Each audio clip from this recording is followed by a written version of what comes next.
So, what is God? What's God?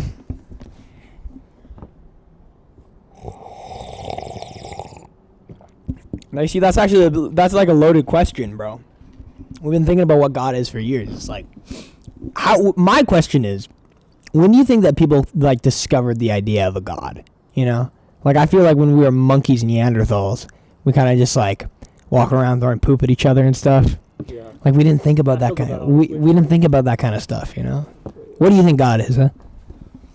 I think you described it perfectly. It's just like, you know, humans throwing poop at each other. Yeah. That's what God is. Yeah. Just the other day, I was, you know, taking a walk. I saw a little whale just like chilling there, like a beluga whale, you know. Mm-hmm. And I was like, "Yo, what's up?" And I'm like, "Yo, what's up?" Yeah. It kind of reminds me of this time, just a few weeks ago actually. I was at dinner. I was shoveling mustard onto my spaghetti bolognese because I can't eat like spaghetti without mustard. Mm-hmm. God, it's so good. Have you ever tried that? So I was doing that, right? But the thing is about it is like you can only have like a specific amount of mustard in your bolognese before it just tastes like bad. It tastes like. Yeah. So the cap it fell off, you know. Oh, no way. Yeah, it went all over the spaghetti, and I watched the guy beside me. He started to laugh. You know, started laughing, and I was really hurt by that. Yeah. You know, because like I would be too, right? Because and then I thought to myself, do you think a God could let something like that happen? You know, like what kind of cruel world do we have to live in where just because I want to eat a nice warm meal with my mustard on it, you laughed at like it just doesn't. God just didn't let it happen. I know. And it honestly turned me a little bit into an atheist. Mm-hmm. You know, because I'm a pastafarian. Yeah. You know, I believe in the flying spaghetti monster. Of course. So like, who doesn't? Yeah, who doesn't? Exactly. Like, it hurt. You know, the realization that I've been lied to my whole life just, I didn't like it, man. I'm sorry. Thanks, dude. Now, let's take a moment to shout out to our sponsor, Vanilla Chai. Thanks for sponsoring this podcast, episode 1 of the Prod Zane podcast. Hell yeah, tastes really good. It tastes really good, yeah. And all that, I'd eat that bag if it didn't give me a tummy. Use code ProdZane for 31% off at checkout on your next purchase, and sign up for their monthly tea program where they send you tea bags randomly from across the world. Hell yeah. Yeah. Okay, back into it. On that God thing, you know what's crazy? There's definitely God underwater. You feel me? I feel that. Like I saw a YouTube video about that one. Yeah. Like Aquaman. There's no way he's not real. It's true. Yeah. Like right now, we're at the beach right now. Like if I just saw Aquaman walk out the water, I wouldn't be surprised. I'd be like, oh damn. Yeah. That's Aquaman. But I wouldn't be like surprised. You feel me? Yeah. Yeah. I feel that honestly because Aquaman back in my hometown. Like me, myself, I was much more of a Martian Manhunter guy. But Aquaman, we call, what he was doing was fish maxing, right? Oh, yeah. You know? Because he had the ability to persuade an animal as stupid as a fish to, like, you know, to, like, come with him, you know? To let them lead him. No, to let him lead them, you know?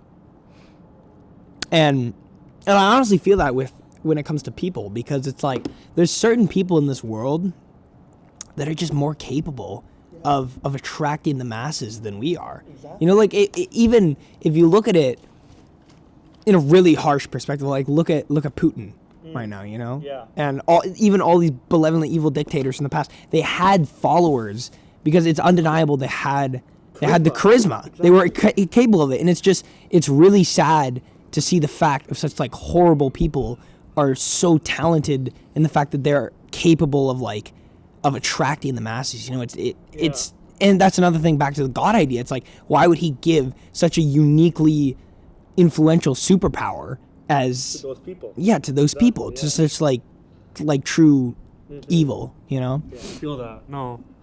And at that point, I feel like like the Putin example, we just like the only way to deal with those people, you just like gotta take their valence electron away. You feel me? Yeah. Like just be like stop being a covalent bond and sharing an electron. Just be an ionic bond and take their electrons away. Yeah. You see, I see myself significantly like magnesium. Mm-hmm. Yeah. Because, like, I'm closing in. Yeah. On 25 years old. You know, I'm about 10 years away low from reactivity. I'm 10 years away from turning 25. Yeah, low reactivity. I have an N in my name. You know, I see myself really magnesium. But then there's a lot of people out there that's just your plain old helium. You know, your oxygen. Yeah. You know? Like they have no ionization energy in them. Yeah. Yeah. Yeah, you know, and it's just Then there's just like birds. Yeah, you know? exactly. Like they just become birds and fly away. On the topic of birds. Mm-hmm. Are they real? I don't know. Like I've seen them, but like the thing is, whenever you go near one, they just fly away. So you can't confirm if they're real or if they're just government spies. That's true. Right? They're just drones that the government used to hack us. You know. Same with clouds. Like they say clouds are made of water. Nah, bro. Water is not white. Water is blue. I agree. No, it's like it's a really good point as well. It's just like we're so brainwashed by just the world governments, and that the fact that they could trick us, manipulate us to genuinely believe that clouds are supposed to be white when, as you can see over there, that's blue. You know, like you don't have to be. I feel that. You know, like it's undeniable, and it just like it shows you also on how we were talking about influentialness. It's like these governments are capable of influencing the entire world, their whole country, into believing such like false, like such lies, like the moon landing. You know, it's absolute bogus. Like it was not the moon; it was Mars. It's true. Get it right. Like, you really think we would spend all those resources to go somewhere as close as the moon? Yes. Like that's like what? That's bogus. You know, that's so stupid. That's what I'm on like saying. It's just life. See that bird right there? Yeah, that one. Yeah. See, it's just not real because it's just so far away from us. Yeah, exactly. Right? It's a camera. If it was real, it'd just be right here and it's chilling. Like if it was real, you're right there, just like trying to like dap me up right now. But instead, it's over there. Yeah. I feel that. Yeah. There's a pretty big election coming up in the U.S. I heard. What are your thoughts on that? Do you think that Bill Clinton will win or no? My thoughts on the U.S. election? I think Abraham Lincoln has a really good chance of winning the election this year. Mm-hmm. Just because I recognize that last year Bill Clinton ran and nobody really voted for him. But also the idea that that Rasputin is gonna kind of like come back in the U.S. Because like he originated in China, you know. So it's very strange this year, you know. I feel that. And even like looking back in the past, in the 1940s when Trump was elected, like it was mayhem. Yeah. You know. So I feel like I do wonder what's gonna happen with the United States of America. You know, because especially with their their close proximity to the Japanese, you know, I feel like and they're like right next to Russia too. Yeah, exactly, exactly. I feel like it's taken a lot of influence because they're also right next to the Philippines. Yeah. Philippines and Japan are kind of close in next to each other ever since like the Great War of 1992. So yeah. It's just like sometimes you feel like, turn the mic gain down and just like keep it pushing. Remember, like, in, like, the 1700s when, like, the first American president was elected? It was Coco Melon, wasn't it? Remember, it was like a child. Yeah, Coco Melon. Yeah. Yeah, I remember. And then, who was the vice president? I forgot. Oh, I remember this one. Wasn't it, Hillary Clinton? It wasn't Hillary Clinton. I remember pretty vaguely. In the 1700s, the vice president, I think it was Robert Bingzoid. Oh. Do you remember that? I do remember that. Yeah. Because then him and Ben Quadinaros kind of thugged it out for vice president. Because both of them did run for president in the 1700s. Like, which was only 40 years ago. Yeah. When you think about it, It's time like... Time just flies. Time really does fly, Back then, we were, like, 3 years old and, like... okay, backstory. Me and him were like neighbors for like ever. Like we grew up together pretty much. We still are. We still live in our parents' basements. Yeah, I was like, we were like 3 years old then, right? When that happened, now it's 2024 and we're like 15. So, time flies. Time really does, Yeah. You know, I've thought a lot about arbutus trees and like how they're kind of like the BDSM trees of the tree world. You know what I'm saying? I do know. Because arbutus trees are so strange, and the fact that like it's honestly a good analogy for society, because like every other tree wants the perfect land of dirt. They want the sun. They want a subsequent amount of water. You know, they want what they can get. But then arbutus trees work with what they have. You know, usually like they grow in the middle of two rocks, pretty shaded areas. You know, and it makes me think that's the only way they grow, which means they must enjoy that. You know, so if you look at it, an arbutus tree is pretty kinky in their energy, where they're capable of just being like hurt. You know, they like it. It's strange, it really is. And I feel like there's just people in society like that. You know, there's people that want a challenge, you know, and they work better with the challenge. And I feel that it kind of reminds me of the dinosaur ages. You know, like a lot of them just gave up when that asteroid hit, and they kind of got annihilated, you know. But then there's like the specific, especially the little guys, they survived, you know, and they survived long enough to create more life. You know, and it really just shows like if I was a Tyrannosaurus Rex, even though he was one of the big guys, a bigger target, I don't think it's fair to say that you can just give up. You know, you can't just give up, especially the dinosaurs. Exactly. What do you think would happen if dinosaurs were like still around? Do you think they would run for U.S. president? Honestly, I feel like you have like the T-Rex, who's like your most traditional like big guy, strong character, no brains, you know. I think they would the T-Rex would run, but I don't know if they would get any votes. Sure. But I feel like a pterodactyl would be it would be a sleeper pick. You know, it's charismatic, it's strong, it's smart. And speaking of strong and smart, our sponsors just texted me, and they're not going to sponsor us anymore, which just sucks. So, don't get vanilla chai tea, please. Yeah, this tea is terrible. Yeah, no. Yeah. Yeah, so. I have a question. Mm-hmm. In terms of, like, dinosaurs, what do you think about the Quetzalcoatlus? Right. Like, it's an interesting one. It's the size of a fighter jet. Yeah. You know? You think the Quetzalcoatlus would run for Chinese president? I don't think there'd be much running to do. I mean, I think it would run. It would fly. It would fly, exactly. It would fly for president. Mm-hmm. And I think, and forgive me if I'm wrong, but this dinosaur that you just mentioned, as far as I know, it didn't really have any strength to it, other than the fact that it was the size of a fighter jet and could fly. That's true. Right? So they had like a really short-lived existence, you know? Yeah. Only a couple million years. Yeah. Mm-hmm. Yeah. Talk about like the solar system. You produce music. I do, in fact. So, what's the best worm that you've ever seen? Like who's done it the smoothest? The Golgi apparatus. You know, I think it's just. I think a lot of people go with the mitochondria, but like they don't know anything about music. They're just like, oh, good beat, mitochondria. But the Golgi apparatus is the exact thing that producers want to be.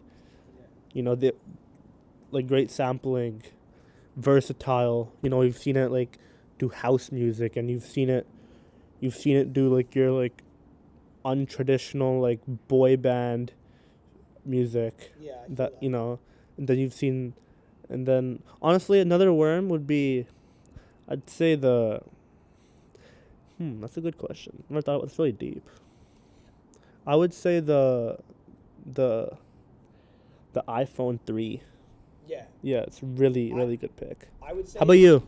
That in terms of just worms and their general popularity amongst us society, I would say the snort blingzoid was definitely up there. Yeah, you know, because their music's kind of ludicrous. some ways. Perhaps, like some may say it's even diabolical in nature.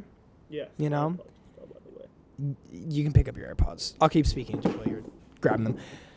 But I feel like, especially after the 15th century, like the just like the viscera and rawness of the music, just oh he's gone. On. Oh yeah, his AirPod fell. You know, I'm just I bombed my math test today. I'm just putting that out there. It's like the world should know, you know. Why don't we call it like a palabrus? Just call it like a line. It's literally just a curvy line. Like I was putting on a Desmond. I was like, oh, change the palabrus by. Like I'm an idiot, you know. Like I don't know this kind of stuff. But also like I feel, but it's weird because like if I study, I'll be better, you know. No, I see. Oh, sorry. Wait, what was I talking about? Oh yeah.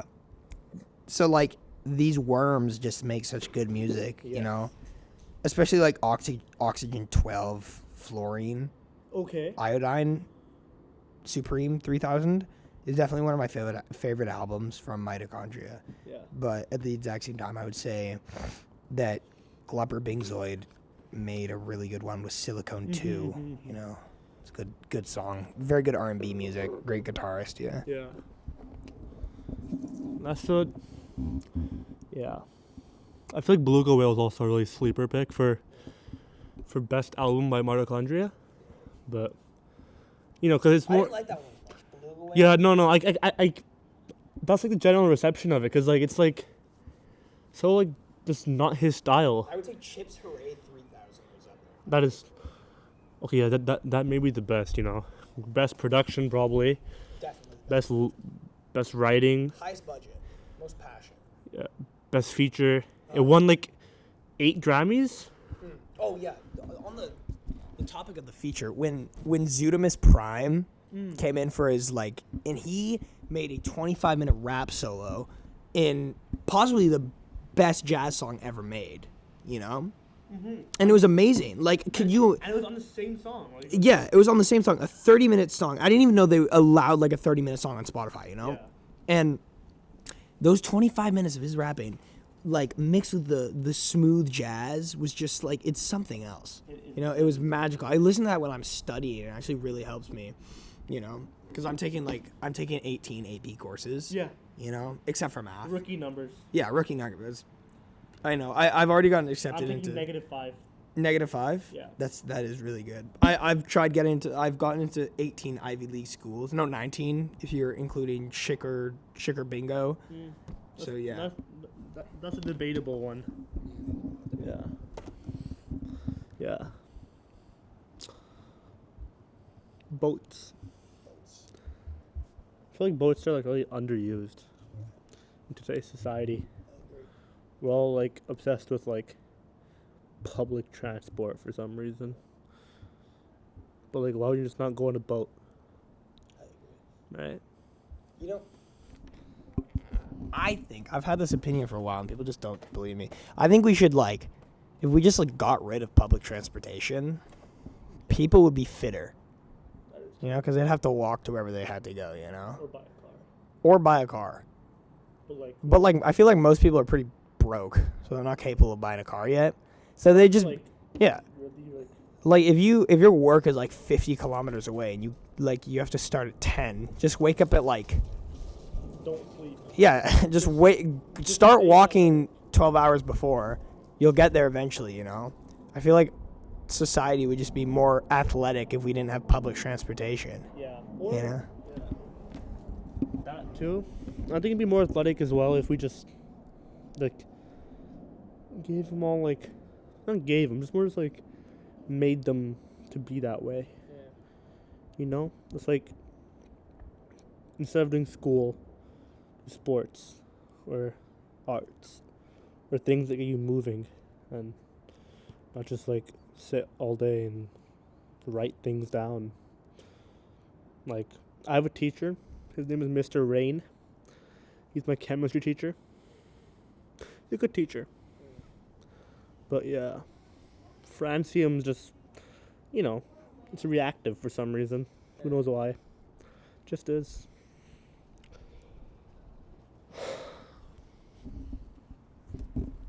Do you know who Jamie Oliver is? I do know. You know who Jamie Oliver is. I do know. Have you ever tried a quiche? Like the food? Oh, yeah. You've had a quiche before, you know? I went to a restaurant a couple weeks ago. It was full vegan. They had a vegan quiche. And when I ate it, it really made me think about dirt, you know? Was it that bad, or was it like... No, it was great. But like then I just think about how unutilized dirt is. Oh, in cooking? In cooking. Yes. Yeah, in cooking. No. Dirt is underutilized in cooking. Like, because the quiche wasn't your average quiche. Because instead of eggs, they put dirt in it. Yeah. And I was just thinking, it's like dirt is filled with nutrition. And that's another thing on athleticism. It's just like, I think more athletes in the Olympics need to eat more dirt. Oh, look, bird. Yeah, see, that bird's real. Yeah. That bird's real. Yeah. He's real. Because he's close to us. Yeah. You know? But, like, what do you think about kind of the use of dirt in fine dining? I would say just, like, overall, and just dining, you're making food at home, or you're going to McDonald's, or you're going to Subway, wherever you're going, or you're going to Thrift, wherever you're going to, or you're going to, like, the best restaurant in the world, like, we usually go, because, who else do we go, right?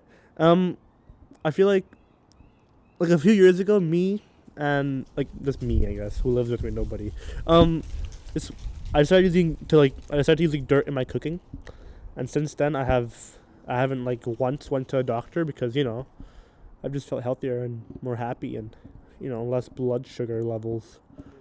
How about you? Do you use dirt in your own cooking, or just eat dirt in when you go to restaurants?